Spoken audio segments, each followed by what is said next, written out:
Hello viewers, I am Dr. SGV Satya from Satya Unani Healthcare, Hyderabad. మా customer care number వచ్చేసి 8074868274. ఈ నెంబర్‌కి మీకు ఎలాంటి యునాని వైద్యం మీద మీకు డౌట్స్ కానీ, క్వెరీస్ కానీ ఉంటే కనుక వీటికి మెసేజ్ చేస్తే కనుక మేము వాటికి మా నెక్స్ట్ ఎపిసోడ్‌లో మీకు ఆన్సర్ ఇస్తాం. సో, ఈరోజు మనము ఈ ఎపిసోడ్‌లో మనం మాట్లాడుకోబోతున్న టాపిక్ ఏంటి అంటే, ఈ మధ్య చూసినట్టయితే కనుక చాలా విరివిగా, చాలా ఫ్రీక్వెంట్‌గా చిన్న పిల్లలందరికీ కూడాను టాన్సిలెక్టమీ ఆపరేషన్ అంటే టాన్సిల్స్ ఏవైతే గొంతులో ఇక్కడ 2 ఏవైతే ఉంటాయో వాటిని రెండిటిని కూడాను తీసి పడేయడం, కోసేయడం, అవతల పడేయడం అనేది బాగా విరివిగా జరుగుతోంది. దయచేసి అలా చేయకండి. మాటి మాటికి జలుబొస్తోంది, దగ్గొస్తోంది, తుమ్మొస్తోంది అంటే గనక రోగ నిరోధక శక్తి తగ్గినప్పుడు అలా అవుతూ ఉంటుంది. సో, ఆ రోగ నిరోధక శక్తి ఏదైతే ఉందో బాడీ డిఫెన్స్ మెకానిజంని స్ట్రెంథెన్ చేయాలి. అంతేగాని లోపల ఉన్న పార్ట్స్ అన్నిటిని ఒక్కొక్కటిని కోసి అవతల పడేయడం దానికి సొల్యూషన్ కానే కాదు. టాన్సిల్స్ ఏవైతే ఉన్నాయో అవి మోస్ట్ ఇంపార్టెంట్ ఏవంటే పార్ట్స్ ఏవైతే ఉన్నాయో ఈ బాడీ డిఫెన్స్ మెకానిజంకి సంబంధించిన ఒక అవి ఆర్గన్స్ అనమాట.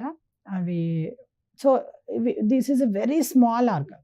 ఎంత చిన్న ఇది అంటే ఇది 2 చాలా చిన్నవి మీకు ఇక్కడ ఉంటాయి. ఎప్పుడైతే ఈ ఇన్ఫెక్షన్ అనేది ఓరల్ నుంచి ఇన్ఫెక్షన్ నుంచి బాడీలోకి లోపలికి ఎంటర్ అవ్వడం అనేది ఎక్కువ జరుగుతుంది కాబట్టి ఫుడ్ అండ్ వాటర్ ద్వారా. సో, దానికి సంబంధించిన ఓరల్ ఇన్ఫెక్షన్ ఏదైతే ఉందో దాన్నంతా కూడాను ఇదొక కలెక్టింగ్ పాయింట్ అనమాట. కలెక్టింగ్ పాయింట్ లాగా అక్కడ కలెక్ట్ చేసి అవి ఏమవుతుందంటే మీకు దాంట్లో ఈ బాడీ డిఫెన్స్ మెకానిజం అనేది దాంతో ఫైట్ చేసి అక్కడికి అది దాన్ని మొత్తం అంతా కూడాను క్లియర్ ఆఫ్ చేసి దాన్ని బాడీ నుంచి బయటికి ఎక్స్క్రీట్ చేయడం జరుగుతూ ఉంటుందన్నమాట. యూజువల్‌గా నోరు తెరిస్తే కనుక ఈ టాన్సిల్స్ అన్నవి అసలు కనపడవు. వాటిని మనము పాల్పేట్ చేయడం కాదు నోట్లో ఓపెన్ చేసినప్పుడు. బట్ ఎప్పుడైతే ఇవి దానిలో ఇన్ఫ్లమేషన్ వచ్చేస్తుందో అవి ఎలా అంటే మొత్తము ఈవెన్ అవి మనకి ఒక చిన్న ఏమంటారు ఈ టేబుల్ టెన్నిస్ బాల్ అంత సైజు కూడా పెరిగే అవకాశాలు కూడా ఉంటాయి అవి.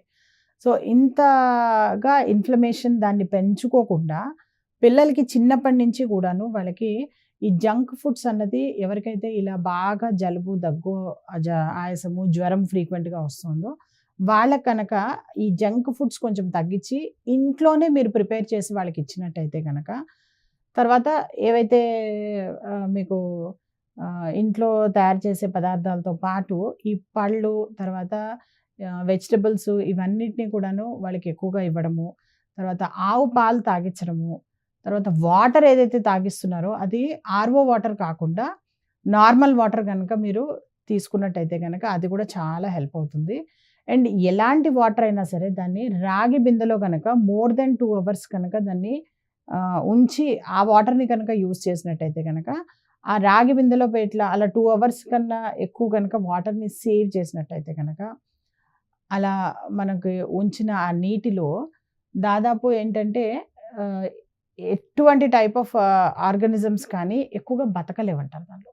ఈవెన్ ఏమంటారు టైఫాయిడ్‌కి సంబంధించిన క్రిములు కూడా దాని స్టడీస్‌లో తేలింది ఏంటంటే మోర్ దెన్ 2 అవర్స్ కనుక రాగి బిందెలో ఉంటే కనుక అవి కూడా ఇనాక్టివ్ అయిపోయి వాటిల్లో మొత్తం అంతా కూడాను నిద్రాణ స్థితిలోకి లేదంటే కనుక కంప్లీట్‌గా అవాయిడ్ చేయడం జరుగుతుంది. అవి చనిపోవడం కూడా జరుగుతుంది అన్నట్టుగా మనకి దాఖలాలు ఉన్నాయన్నమాట రీసెర్చ్ దీంట్లో. సో, అందుకని పూర్వకాలంలో ఎక్కువగా ఈ రాగి బిందెలు ఎక్కువగా వాడడానికి కారణం కూడా అదే. సో, ఇప్పుడు కూడా మీరు అదే రాగి బిందెలో కనుక మీరు నైట్ రాగి బిందెలో కనుక నీళ్ళని మీరు మంచిగా చక్కగా పెట్టుకొని రాత్రంతా వాటిని స్టోర్ చేసుకొని మర్నాడు ఉదయం కనుక అదే వాటర్‌ని మొత్తం అందరూ ఇంటిల్లిపాది అందరూ తాగినట్టయితే గనక చాలా మటుకు ఇలాంటి ఇన్ఫెక్షన్స్ నుంచి మీ బాడీని స్ట్రెంథెన్ చేసుకోవచ్చు.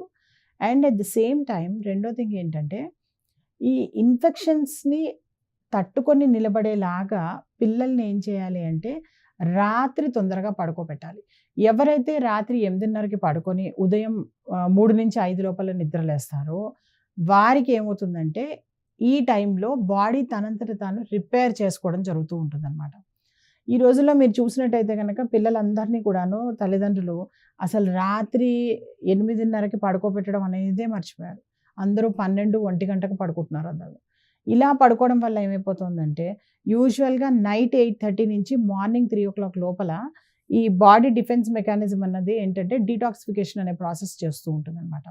ఎవరైతే రాత్రి 8:30కి పడుకోరో, ఉదయం 3-5 లోపల నిద్ర లేవలేకపోతున్నారో, వాళ్ళలో ఏమైపోతుందంటే ఈ డీటాక్సిఫికేషన్ ప్రాసెస్ టైం తగ్గిపోవడం వల్ల వాళ్ళకి ఇలాంటి టాన్సిల్స్ ఇవన్నీ కూడాను ఇన్ఫెక్షన్స్ ఎక్కువైపోతూ ఉంటాయన్నమాట. మీరు టైమే ఇవ్వట్లేదు కదా! అసలు లోపల బాడీ డిఫెన్స్ మెకానిజం స్ట్రెంథెన్ అవ్వడానికి, ఈ టాన్సిల్స్‌లో ఎంతైతే ఇన్ఫెక్షన్ ఉందో దాన్నంతా అది ఫైట్ చేసి రాత్రికి రాత్రి దాన్ని మొత్తం క్లియర్ ఆఫ్ చేయడానికి అలాంటి అవకాశం ఇవ్వట్లేదు. రాత్రి 1 గంట వరకు మీరు పిల్లలు సినిమాలు చూస్తూ లేదంటే అటు ఇటు తిరుగుతూ వాళ్ళు గనక ఉన్నట్టయితే గనక 1 గంట నుంచి తెల్లవారుజామున 3కి నెక్స్ట్ ప్రాసెస్ స్టార్ట్ అయిపోతుంది. మెటబాలిజంలో నెక్స్ట్ ఇది. ఈ ఫ్యాక్టరీ బంద్ అయిపోతుందనమాట. సో, ఇలా ఉన్నప్పుడు 3:00కి గనక వాళ్ళకి అంటే ఒక 2 అవర్సేనా. ఇప్పుడు వాళ్ళు మార్నింగ్ టు ఈవినింగ్ రకరకాల జంక్ ఫుడ్స్ తింటున్నారు. వాళ్ళ బాడీకి సరిపడని ఫుడ్స్ తింటున్నారు. అంత ఇన్ఫెక్టెడ్ దీనిలో ఉంటున్నారు వాళ్ళు సర్కమ్‌స్టాన్సెస్‌లో.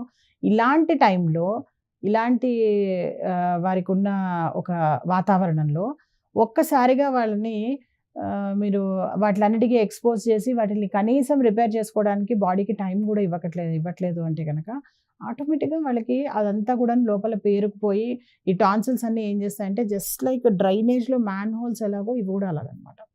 సో, మ్యాన్ హోల్స్ ఎంత అవసరమో ఇది కూడా అంతే అవసరం. అదే దట్ ఈస్ ద ప్లాట్‌ఫార్మ్ అనమాట టాన్సిల్స్ అన్నవి. సో, అలాంటి మోస్ట్ ఇంపార్టెంట్ ఏవైతే ఆర్గన్స్ ఉన్నాయో లేకుంటే ఇలాంటి పార్ట్స్ ఏవైతే ఉన్నాయో బాడీలో ఇలాంటి వాటిలన్నిటిని కూడాను ఏంటంటే మనం కాపాడుకోవాలి. అంతేకాని జలుబొచ్చింది, దగ్గొచ్చింది, ఫ్రీక్వెంట్‌గా వస్తోందని చెప్పి దాన్ని కోసి అవతల పడేయడం అది కరెక్ట్ కాదు. ఎందుకు జలుబొస్తోంది ఫ్రీక్వెంట్‌గా అన్నది ఆలోచించండి. ఈవెన్ మల్బెర్రీస్ ఏవైతే ఉన్నాయో మీకు మామూలుగా మార్కెట్‌లో ఈ మధ్య దొరుకుతున్నాయి చూడండి. చిన్నవి ఏవైతే పొడుగ్గా ఇవి. ఈ మల్బెర్రీస్ గనుక మీ పిల్లలకి రెగ్యులర్‌గా మీరు డైలీ ఒక కప్పు తినిపించినా కానీ వాళ్ళకి ఫ్రీక్వెంట్‌గా ఈ జలుబులు, దగ్గులు రావడం ఆగిపోతుంటాయి. అండ్ చిన్నతనంలో కొంత జలుబు, దగ్గు రావడం అన్నది సంవత్సరానికి ఒకసారైనా రాకపోతే గనక ఒకసారి జలుబు, ఒకసారి దగ్గు, ఒకసారి జ్వరం సంవత్సరానికి ఒకసారి కూడా రాకపోతే గనక వాళ్ళలో ఇంకా పెద్ద రోగాలొచ్చే అవకాశాలుంటాయి. అండ్ ఎవరికైతే ఇలా సంవత్సరానికి ఒకసారి మినిమమ్ ఒకసారి వస్తుందో వాళ్ళు యూజువల్‌గా దీర్ఘాయులై ఉంటారనమాట. అందుకని మీ పిల్లలు మంచిగా చక్కగా దీర్ఘాయులై ఉండాలి అంటే గనక సంవత్సరానికి ఒకసారి జలుబొస్తే అంత ఫీల్ అయ్యేదేం లేదు. కాకపోతే ఆ జలుబు తొందరగా తగ్గేలాగా ఉండాలన్నమాట బాడీలో. సో, ఆ బాడీ డిఫెన్స్ మెకానిజం అనేది ఇంప్రూవ్ చేసుకోండి. ఆ బాడీ డిఫెన్సింగ్ మెకానిజంని ఇంప్రూవ్ చేయడానికి యునాని వైద్యంలో ఎన్నో చక్కటి మెడిసిన్స్ ఉన్నాయి. వాటిలతో ఇంప్రూవ్ చేసుకోండి. డైట్ ద్వారా ఇంప్రూవ్ చేసుకోండి. అంతేగాని ఏదో ఇది ఒక జలుబు చేసిందని ముక్కు కోసి పడేస్తాము. తర్వాత టాన్సిల్స్ ఇదవుతున్నాయని చెప్పి టాన్సిల్స్ కోసి పడేస్తాం. ఇలా అన్నీ కోసుకుంటూ పడేసుకుంటూ పోతే కనుక మీ బాడీలో పార్ట్స్ ఏం మిగులుతాయన్నది కూడా ఆలోచించుకోండి ఒకసారి. సో, చక్కగా ఇప్పటి నుంచి మీ పిల్లలకి ఎవరికైనా జలుబు, దగ్గు, ఆయాసం ఉంటే కనుక మాటికి జ్వరం వచ్చినప్పుడు క్రోసిన్స్ కూడా వేయకండి. కెమికల్స్ తక్కువ వాడండి. వాటి వల్ల లివర్ కూడా డ్యామేజ్ అయ్యే అవకాశాలుంటాయి అని పాపం ఇంగ్లీష్ డాక్టర్స్ ఎంతో చెప్తున్నారు. మీరు డైరెక్ట్‌గా అలా తీసుకోకండి. డాక్టర్ సూపర్విజన్ లేకుండా అని కూడా చెప్తూనే ఉన్నారు. బట్ స్టిల్ అయినా కానీ ఎంతోమంది అవన్నీ వినకుండా డైరెక్ట్‌గా వాళ్ళ సొంత వైద్యం చేసుకుంటున్నారు. దయచేసి అలా సొంత వైద్యం చేసుకోకండి. అలా సొంత వైద్యం చేసుకోవాలి అని అనుకునే ఉద్దేశం ఉన్నవాళ్ళు ఎవరైతే ఉన్నారో వాళ్ళు చక్కగా ఇంట్లో ఏం చేయండి అంటే 3 మొక్కలు పెంచుకోండి. 1 గిలో అంటే తిప్పతీగ, 2 తులసి అందరికి తెలిసిందే కదా! తర్వాత మూడోది ఏంటంటే అజ్వైన్ అంటే వామాకు. ఈ మూడిటిని 3 మొక్కలు చక్కగా కుండీలో పెట్టుకోండి. 10 ఆకులు తీగతో సహా కట్ చేసి తిప్పతీగని గిలోని, తర్వాత తులసి, అజ్వైన్ వీటిలన్నిటిని 10 ఆకులు తీసుకొని దాన్ని కొంచెం క్రష్ చేశారంటే కనుక మీరు ఒక చెక్క దంచితే మీకు చక్కగా ఒక చెంచా రసం వస్తుంది. దానిలో ఒక చెంచా తేనె కలిపేసి అది ఎవ్రీ 6 అవర్లీ ఎవరికైతే ఫీవర్ ఉంటుందో, జలుబు ఉంటుందో, దగ్గు ఉంటుందో వాళ్ళకి ఎవ్రీ 6 అవర్లీ 101 కన్నా ఫీవర్ ఎక్కువ ఉంటే కనుక ఎవ్రీ 4 అవర్లీ వాళ్ళకి ఇలా కనుక ఇచ్చినట్టయితే కనుక మీకు వాళ్ళకి చాలా సునాయాసంగా తగ్గిపోతుంది ఇవన్నీ కూడాను. అంతకన్నా అప్పటికి 3 రోజులు 3-5 డేస్‌లో తగ్గిపోతుంది. అప్పటికి తగ్గలేదంటే డాక్టర్స్ ఉంటూనే ఉన్నారు కదా! వాళ్ళని అప్రోచ్ అవ్వాలి. యూజువల్‌గా 99% వాళ్ళకి వీటిలతోనే తగ్గిపోతుంటుంది. అసలు మేము ఇది ఎవరికైతే ఇచ్చామో ఈవెన్ లాస్ట్ కరోనా పీరియడ్‌లో ఈ కరోనా ఫీవర్ కూడా కంట్రోల్ అయిపోయింది. వాళ్ళకి కరోనా వైరస్ వల్ల వచ్చిన ఫీవర్ ఏదైతే ఉందో అది కూడా కంట్రోల్ అయిపోయింది. సో, అవే కంట్రోల్ అవ్వగలేనిది మీ బాబుకి ఏదైతే రెగ్యులర్‌గా ఉన్నవి ఏవైతే ఉన్నాయో అవి సునాయాసంగా కంట్రోల్ అవుతాయి. అదేం పెద్ద ఇష్యూయే కాదు. కానీ అలానే అజాగ్రత్తగా ఉండొద్దు. ఎవరికైతే 3-5 డేస్‌లో తగ్గట్లేదో నేను చెప్పిన ఈ రెమెడీకి వెంటనే మీరు యునాని వైద్యుల్ని సంప్రదించినట్టయితే గనక నెక్స్ట్ లెవెల్ మెడిసిన్స్ అసలు ఎందుకొస్తోంది ఫీవర్ అన్నది వాళ్ళు చూసుకొని దాన్ని బట్టి చేస్తారనమాట. యూజువల్‌గా ఈ నేను చెప్పిన రెమెడీ ఏదైతే ఉందో అది తీసుకుంటున్న వాళ్ళకి యూజువల్‌గా తగ్గిపోతూ ఉంటుంది. కానీ కేవలం మెడిసినే కాదు. దయచేసి కాస్త మీ లైఫ్ స్టైలు తర్వాత ఈ ఫుడ్ డైట్ హ్యాబిట్స్ ఏవైతే ఉన్నాయో వాటిల్ని కూడా చూసుకోవడం చాలా చాలా ఇంపార్టెంట్. సో, చక్కటి డైట్ చక్కటి ప్రకృతి సిద్ధమైన యునాని వైద్యం వాడి మీ ఆరోగ్యాన్ని కాపాడుకోండి. Thank you so much.